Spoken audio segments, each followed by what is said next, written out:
Muy buenas noches, queridos hermanos. Un saludo especial y todo aquel que me esté escuchando.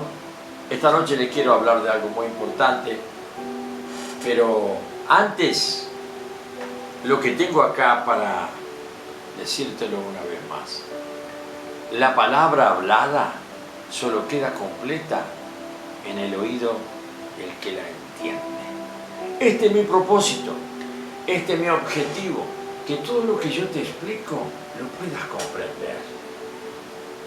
Por lo menos a la medida de lo que yo lo he podido comprender.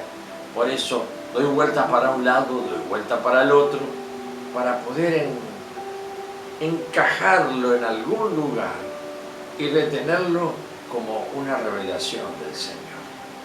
Y esta revelación que te traigo esta noche es muy especial.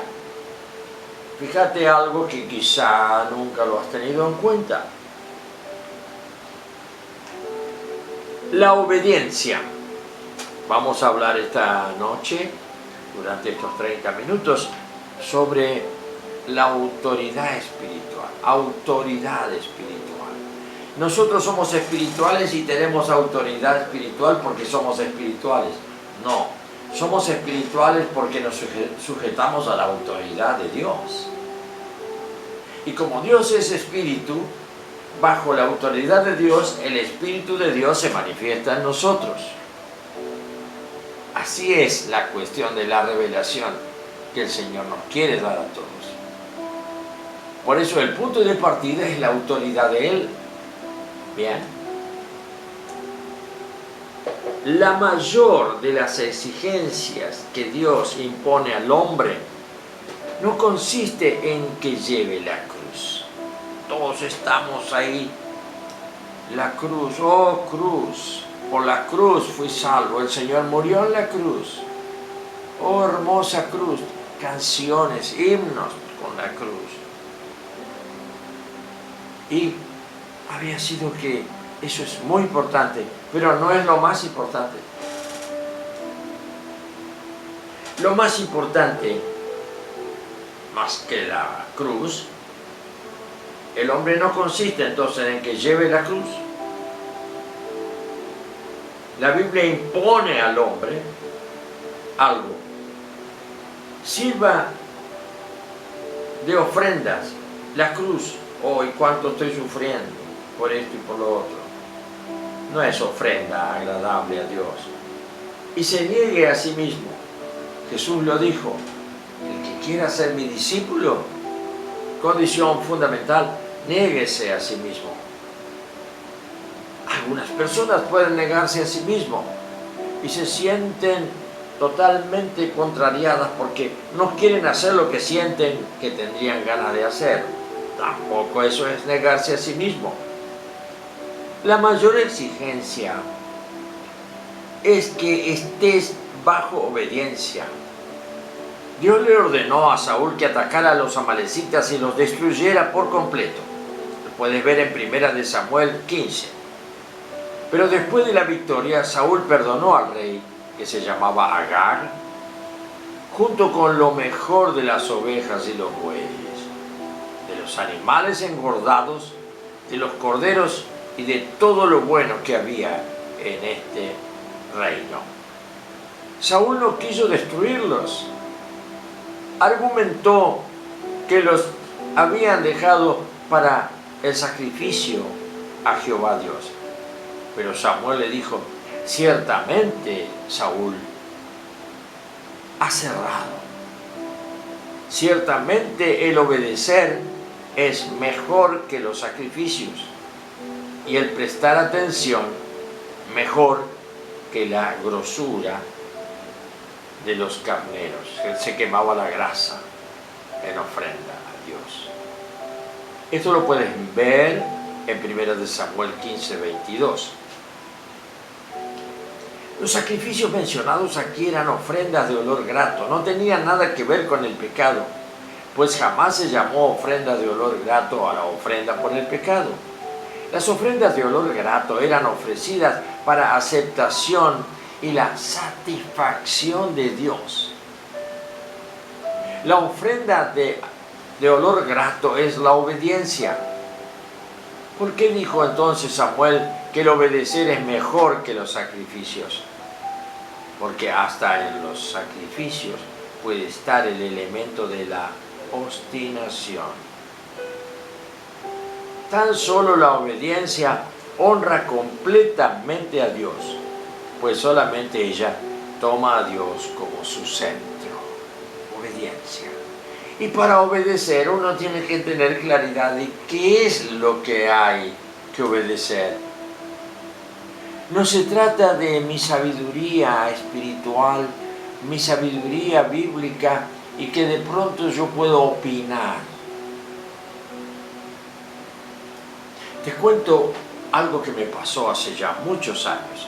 Me invitaron en una iglesia a estar presente porque venía un profeta no sé de dónde, pero que era muy importante y había sido considerado por el Consejo Pastoral de la ciudad como alguien importantísimo que daba charlas en distintos lugares. Era un profeta. Acordate una cosa, en la constitución de la iglesia, que está escrito como la constitución de un país, está escrito, Efesios 4, puedes verlo. Y el Señor constituyó, hizo una constitución para su iglesia. Él fue nombrado, puesto como cabeza, como presidente de este organismo. No es una organización la iglesia del Señor Jesús. Te lo voy a repetir siempre. No confundamos la organización con la iglesia. La iglesia del Señor es espiritual y es un organismo viviente en el Espíritu Santo.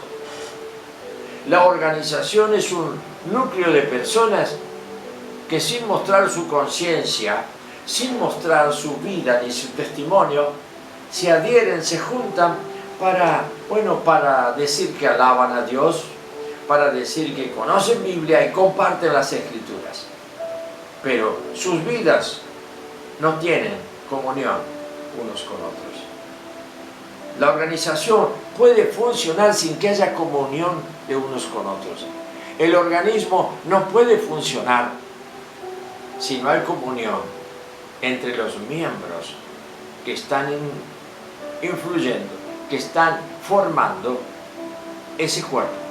La iglesia del Señor es un organismo, es un cuerpo viviente, tiene una cabeza y es el Señor Jesucristo. Pero nosotros somos seres que integramos ese cuerpo y nos comunicamos, porque corre así como en el torrente sanguíneo de nuestro cuerpo, hace un circuito y depende de la bomba que es el corazón, de que este circuito se cumpla. Esa irrigación constante muestra que estamos vivos. Cuando aumenta la presión arterial ya corremos riesgo. Cuando está muy baja la presión corremos riesgos. ¿Por qué?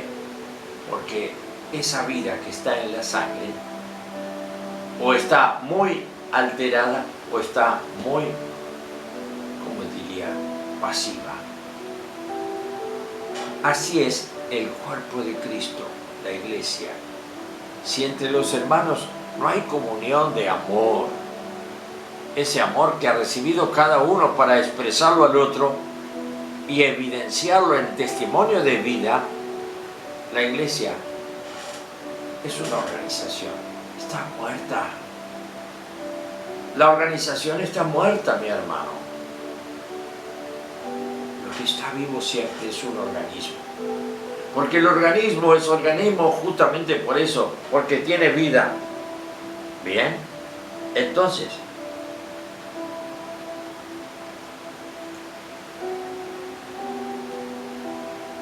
tan solo la obediencia honra completamente a Dios, pues solamente ella toma a Dios como su centro. Todos los miembros de este organismo, que soy yo, que sos vos, físicamente hablando, todos los miembros están directamente bajo la sujeción de la cabeza, que es el pensante, el que tiene conciencia de sí mismo, Por lo tanto, de mi masa encefálica, donde está el presidente, que es el que gobierna, vienen las distintas órdenes. Y de pronto ahora en este momento hay una orden de que mi mano izquierda se aproxime a mi mano derecha y las dos se unan en esta posición. Ha habido una orden del cerebro, si no esto no podría suceder. Entonces aquí está que mis miembros tienen una comunión los unos con los otros, cada uno en su función. No es lo mismo poner las manos así que poner las manos así o poner las manos así. Cada miembro obedece e integra la fórmula de expresión en conjunto. Esta es la iglesia del Señor entonces. La base de todo esto es la sujeción al cerebro. Cristo fue puesto como cabeza de la iglesia. Bíblico. Para que se manifieste la autoridad, debe haber mansedumbre, debe haber sujeción, sumisión. Si ha de haber sumisión, es necesario excluir el yo. Por eso acá Jesús es donde dice, cada uno que quiere ser mi discípulo, obedecer a la cabeza, yo soy la cabeza, dice, es necesario excluir el yo, niéguese a sí mismo. Eso quiere decir. ¿Para qué? Y para que no ande opinando cosas que no pasan por la cabeza. Para que, usted se imagina, usted, de pronto ve que su brazo se extiende hacia un costado. ¿Quién lo mandó? ¿Quién le indicó? Tráigalo por favor al lugar que tiene que estar. Alguien que acuda a buscarlo, porque se está cayendo, levántelo, póngalo ahí. ¿Estás dispuesto a ayudar y a levantar a tu hermano, que con sus opiniones personales, con su sabiduría de conocimientos, está queriendo sobresalir, está queriendo hacer algo por su cuenta? Niéguese a sí mismo. Inclúyase, y si es ojo, sea ojo, si es oreja, sea oreja. Me pasó esto que te estaba contando. Fui a la reunión de pastores nucleados para escuchar a este profeta. ¿Sabes lo que yo averigüé? A las personas, pastores por supuesto, que lo acompañaban y lo llevaban de una iglesia a otra. Yo pregunté y dije, yo quiero saber una cosa, hermanos. ¿A qué ministerio se sujeta este profeta? Nadie me supo decir a qué ministerio se sujetaba a este profeta. Andaba suelto por el mundo y él creía que estaba haciendo una obra para el Señor. Toda obra que viene del trono del Padre como un mandato debe ser hecho bajo el mandato, en sujeción al ministerio ya constituido por el mismo Jesús. Él constituyó, evidentemente, ministerios: apostólico, profético, evangelístico, 4 ministerios. Pastorado, que está incluyendo la maestría, porque si un pastor no es maestro de la palabra, no va a poder enseñar mucho. Si el pastor no se comporta como un padre, no van a poder llegar muchos hijos a la gloria, como nos dice el apóstol Pablo, que es un propósito del Padre llevar muchos hijos a la gloria. ¿Quién los lleva? Aquel que fundó la iglesia, aquel que profetizó lo que va a pasar con esa iglesia, le dio un destino, una visión a la iglesia, aquel que predica el evangelio y nuclea más gente para la iglesia, en donde el Señor los manda, y luego está el Padre, esa iglesia es el pastor. El pastor tiene que ser un maestro de la palabra. Los demás todos desaparecen, pero el que queda para cuidar su familia, como el padre que alimenta a todos sus hijos, es el pastor. Así que está todo armado por el Señor Jesús, constituido por Él. En la iglesia todo, fuera de la iglesia nada, mi hermano. Y si alguno recibió algo en especial, preséntelo a las autoridades de la iglesia. Son los ministros constituidos y ellos van a discernir, y quizá sea que lo que estás viendo en tu vida o en tu pareja sea de parte del Señor. Preséntalo humildemente y espera en el Señor que los guíe a ellos a discernir y determinar. Por ejemplo, salir a predicar. Por ejemplo, hacer charlas, contactos, participaciones, nucleamientos, reuniones. Todo esto, el pastor, los pastores, con los ancianos, quienes sean autoridad, entonces van a ver que es el tiempo en que se te pueda considerar, mi hermano, un brazo de la iglesia.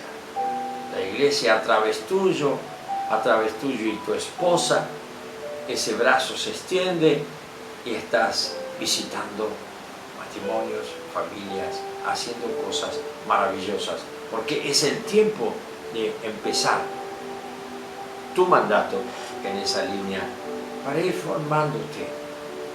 formándote con la perspectiva de que en esta línea está tu mandato y que tu mandato puede terminar en un ministerio, un nuevo anexo de esta iglesia, que será siempre la misma familia espiritual.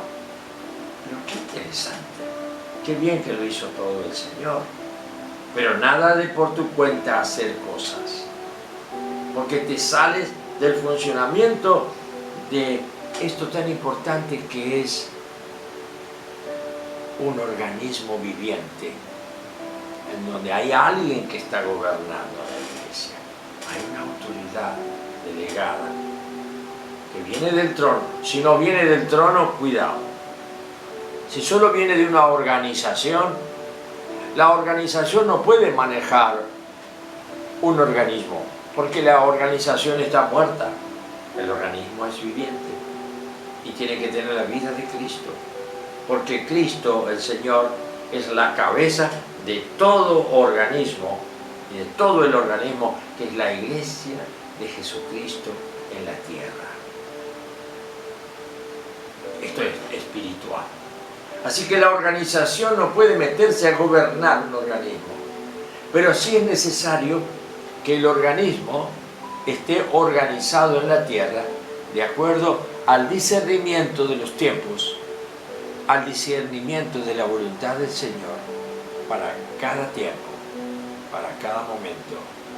Y eso es lo que pueden expresar estos hombres que han sido designados como hombres y mujeres espirituales en la iglesia, que ejercerán autoridad espiritual, de lo cual te estoy hablando. Eso lleva tiempo, mucho tiempo.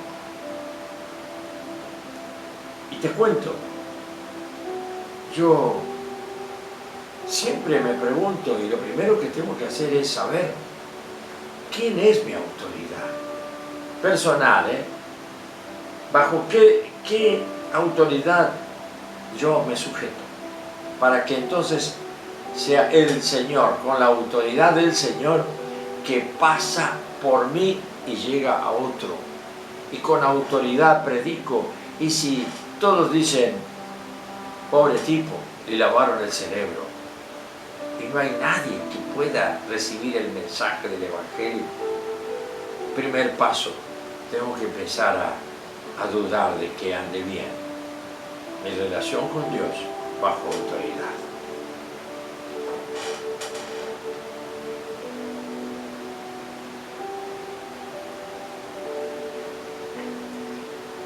Entonces, para que se manifieste la autoridad debe haber sumisión. Si ha de haber sumisión es necesario excluir el yo. Pero, según nuestro yo, la sumisión no es posible. La sumisión solo es posible cuando uno vive en el Espíritu con mayúscula. Vive en oración. Vive en ayuno. Esta vida en el Espíritu es la suprema expresión de la voluntad de Dios. El apóstol Pablo nos habla y nos dice, oren en el Espíritu. Oren en lenguas, porque él le podían enrostrar un montón de cosas.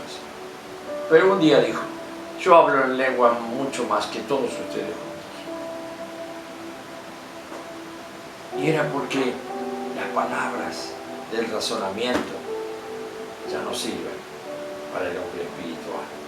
El hombre espiritual sube y sube hacia arriba y tiene un encuentro con el trono de Dios y allí se postra y ahí no hay palabras. ¿Por qué? Porque el lenguaje de ese lugar es un lenguaje sublime y no tiene participación con lo humano. Es allí donde tenemos que estar los que decimos que somos espirituales y ejercemos la autoridad de Dios en la tierra.